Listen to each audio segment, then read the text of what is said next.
నమస్తే. రాష్ట్ర వ్యాప్తంగా మరోపక్కన దేశవ్యాప్తంగా తెలంగాణ రాష్ట్రంలో ఎస్సీ వర్గీకరణ అవుతుందా కాదన్నటువంటి అంశంపైన తీవ్రంగా చర్చ నడుస్తూ ఉంది. ఒక పక్కన అసెంబ్లీలో సైతం ప్రత్యేకమైనటువంటి సమావేశం పెట్టి ఎస్సీ వర్గీకరణ విషయంలో ప్రభుత్వం సైతం కూడా వాళ్ళ యొక్క వైఖరిని ప్రకటించేటువంటి పరిస్థితి కనబడతా ఉంది.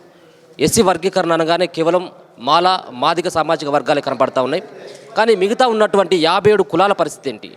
ఒక పక్కన గతంలో ఉన్నటువంటి జనాభా దామాషా ప్రకారం కనుక ఎస్సీ వర్గీకరణ చేసినట్టయితే మిగతా ఉన్నటువంటి 57 ఉపకులాలకి మరోసారి అన్యాయం చేసినటువంటి తీరుగానే ఉంటుందన్నటువంటి అభిప్రాయాన్ని 57 కులాలకు సంబంధించినటువంటి ఎంబీఎస్సీ వ్యవస్థాపకులైనటువంటి వెంకటేశం గారు చెప్తా ఉన్నారు. సో దీని అన్నిటి గురించి కూడా కాసేపటి క్రితమే మాట్లాడడం జరిగింది. మందకృష్ణ గారు మాట్లాడినటువంటి మాటలు కూడా, సో 57 కులాల వాళ్ళు ఎవరైతే ఉన్నారో వాళ్ళు ఆశపడాలి కానీ అత్యాశ పడకూడదు అన్నటువంటి వ్యాఖ్యలు సైతం కూడా మందకృష్ణ గారు చేసినటువంటి వ్యాఖ్యలు కూడా వాళ్ళు సీరియస్గా కావడం జరుగుతూ ఉన్నాయి. సో వీటన్నిటి గురించి ఒకసారి మాట్లాడేటువంటి ప్రయత్నం చేద్దాం. సో వెంకటేశం అన్న ఏ విధంగా చూస్తారు? ముందుగా మందకృష్ణ గారు చేసినటువంటి వ్యాఖ్యలని 57 కులాలు ఆశపడాలి కానీ అత్యాశ పడకూడదు అన్నటువంటి వ్యాఖ్యలని మీరు ఏ విధంగా చూసుకుంటారు?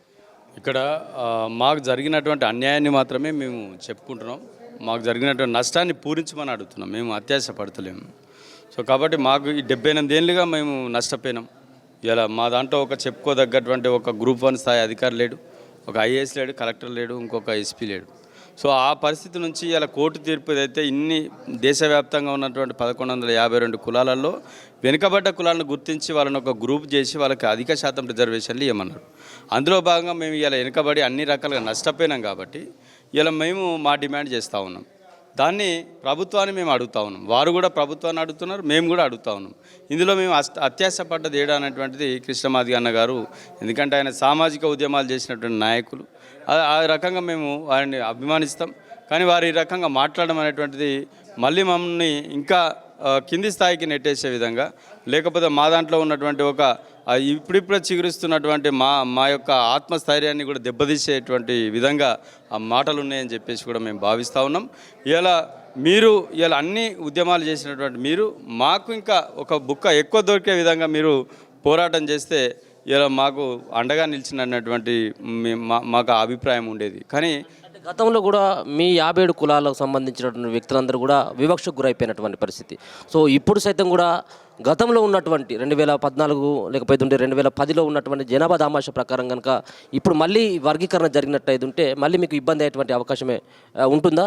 ఇప్పుడు కూడా మీకు సపరేట్గా ఒక కమిషన్ కూడా వేయడం జరిగింది. సో ఆ కమిషన్లో మీరు ఇచ్చినటువంటి రిపోర్ట్ ఏంటి, మీరు చెప్పినటువంటి అంశాలు? ఇలా కమిషన్ కూడా చెప్పినాం మేము. ఒకటే విధంగా కొత్త లెక్కలు తీసుకోండి, పాత ఎప్పుడో తీసుకున్న దాని రికార్డు ప్రకారంగా తీసుకుంటే మాకు అన్యాయం జరుగుతుంది. ఆనాటి నుంచి ఈనాటి వరకు ఈ 2 మాదిగ కులాల యొక్క రికార్డులు అంతో ఎంతో ప్రభుత్వం దగ్గర ఉన్నాయి. మా కులాల లెక్కలు లేవు. అంటే మేము ఇంతకుముందు కూడా చెప్పినాము, కుల ధృవీకరణ పత్రాలు కూడా పొందలేనటువంటి పరిస్థితుల్లో చాలా కులాలు ఉన్నాయి. ఉన్నోళ్ళు కూడా ఈ 2 కులాల సర్టిఫికేట్ తీసుకున్నారు. సో అట్లా నష్టపోయినాము. రెండోది తర్వాత ఉద్యోగాలు తీసుకోండి, లెక్క తీయండి. ప్రభుత్వం దగ్గర డేటా ఉంటుంది కదా. కమిషన్కు ఏదైతే చెప్పినామో కమిషన్ కూడా వాళ్ళు కూడా అన్నారు, మొత్తం ప్రభుత్వాలు ఇప్పటి వరకు ఎవరెవరు జాబుల్లో ఎక్కిర్రు, ఏమేమి అనుభవించారు అనేటువంటి అన్ని లెక్కలు తీస్తామన్నారు. ఆ లెక్కలు ముందట పెట్టండి. ఇప్పుడు ఏదైతే కులగణన చేసిరో ప్రభుత్వం, అందరి యొక్క డేటా తీసుకున్నారు కదా. వాళ్ళ ఉద్యోగాల పరిస్థితి ఏంది, రాజకీయ పరిస్థితి, వాళ్ళకు భూములు ఎన్ని ఉన్నాయి, వాళ్ళకు ఇంట్లో ఏమేమి వస్తువులు ఉన్నాయి, అన్ని వివరాలు సేకరించారు. అవన్నీ బయట పెట్టండి. బయట పెట్టి ఎవరికి దక్కలేదో వాళ్ళకి ఎక్కువ శాతం ఇవ్వండి. సో అదే మేము డిమాండ్ చేస్తూ ఉన్నాం. కాబట్టి పాత లెక్కలు తీసుకుంటే మాకు మళ్ళీ అన్యాయం జరుగుతుంది. మళ్ళీ ఈ వర్గీకరణ సమస్య అంటే మొదటికి వస్తుంది. అది సుప్రీంకోర్టు తీర్పు కూడా విరుద్ధం అవుతుంది. సో అట్లా కాకుండా మళ్ళీ సమస్య పూర్తిగా పరిష్కారం అయ్యే విధంగా ప్రభుత్వం ఆలోచన చేసి కొత్త జనాభా లెక్కలు తీసుకోవాలి. లేదా వెనుకబాటుతనం ఒక్కటే తీసుకుంటామనంటే ఇప్పటికీ ఉన్న లెక్కలు తీసుకోండి. అందులో బాగా బ్యాక్వర్డ్ ఎవరు ఉన్నారో వాళ్ళకు ఎక్కువ శాతం ఇవ్వండి. జనాభా రేషియో ప్రకారంగా ఇవ్వడానికి కాదు. జనాభా రేషియో ప్రకారం అంటే ఇప్పుడు దళితుల సంఖ్య పెరిగింది, దాని ప్రకారం 25% పెంచండి. బీసీలకు ఎట్లయితే పెంచుతామని ఇప్పుడు క్యాబినెట్ తీర్మానం చేస్తుందో అదే రకంగా మనకు కూడా 25% పెంచడానికి కృష్ణమాది అన్న గారు కానీ మిగతా మాల నాయకులు కానీ మేము కూడా సపోర్ట్ చేస్తాం. అందరం కలిసి ఆ పర్సంటేజ్ పెంచుకుందాం. ఎప్పుడో పెరుగుతుంది, పెరిగినప్పుడు చూసుకుందామనంటే ఇప్పుడు మాకు అన్యాయం జరిగి రేపు ఇంకా 10 ఏళ్ళు మేము పూర్తిగా మా కులాలు కనుమరుగు అయిపోతే అప్పుడు మేము చేయడానికి ఏముండదు. ఇప్పటికే 30 ఏళ్ళు మా వారి వెంట కూడా తిరిగినాము. మళ్ళీ 30 ఏళ్ళు కొట్లాడేటువంటి పరిస్థితి ఉంటుందా? సో అట్లా కాకుండా ఇప్పుడే మాకు న్యాయం జరగాలని మేము డిమాండ్ చేస్తున్నాం. 7వ తారీఖున జరుగుతున్నటువంటి లక్ష డప్పులు వేల గొంతు అన్నటువంటి కార్యక్రమానికి మీ 57 కులాలకు సంబంధించినటువంటి వ్యక్తుల యొక్క మద్దతు, మీ సంబంధించిన కుల సంఘాల యొక్క మద్దతు కానీ ఉండేటువంటి అవకాశం ఉంటుంది. ఒక పక్కన మాలలు కూడా వ్యతిరేకిస్తూ ఉన్నారు. సో అటువైపు ఉంటారా మీరు? ఈ ఈ సంబంధించిన మందకృష్ణ గారు నిర్వహించేటువంటి ఆ సభలో పాల్గొంటారు? మేము మాలల వైపు కానీ మాదిగల వైపు కానీ ఇలా వాళ్ళు చేసేటువంటి ఈ వర్గ పోరాటం లాంటి లేకపోతే ఆధిపత్య పోరాటంలో మేము బలిగా తలుచుకోలేము. సో కాబట్టి ఈ వాళ్ళు చేసేటువంటి ఇలా కమిషను ఏర్పాటు చేశారు వర్గీకరణ చేయడం కోసం. సుప్రీంకోర్టు తీర్పు ఇచ్చింది, వర్గీకరణ చేయమని ఇచ్చింది. రాష్ట్ర ప్రభుత్వం చేస్తానికి వాళ్ళ ప్రయత్నాలు చేస్తున్నారు, కేంద్రం కూడా చేస్తానికి రెడీగా ఉన్నది. ఇందులో అడ్డుకునేది ఎవరు? సో కాబట్టి ఆ ప్రక్రియ జరిగేదానికి మేము స్వాగతిస్తున్నాం. ఇలా లక్ష డప్పుల కార్యక్రమం వాళ్ళు చేస్తూ ఉన్నారు, చేయండి. కాకపోతే దాంట్లో కూడా ఎటువంటి అపశృతి జరగకుండా ఇందులో మళ్ళా సంఘ విద్రోహ శక్తులు అటువంటివి వచ్చి దళితుల మధ్య ఐక్యతను జడగొట్టకుండా ప్రశాంతంగా జరగాలని మేము కోరుకుంటా ఉన్నాం.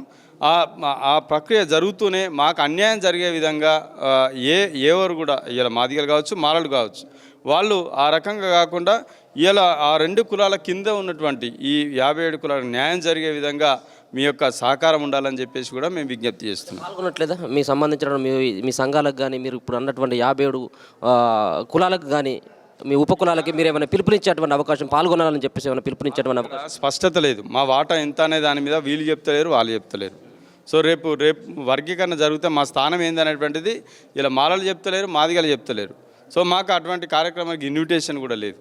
సో కాబట్టి రేపు ఈ ప్రభుత్వం తీసుకున్న నిర్ణయం మీద మా నిర్ణయం ఆధారపడి ఉంటుంది.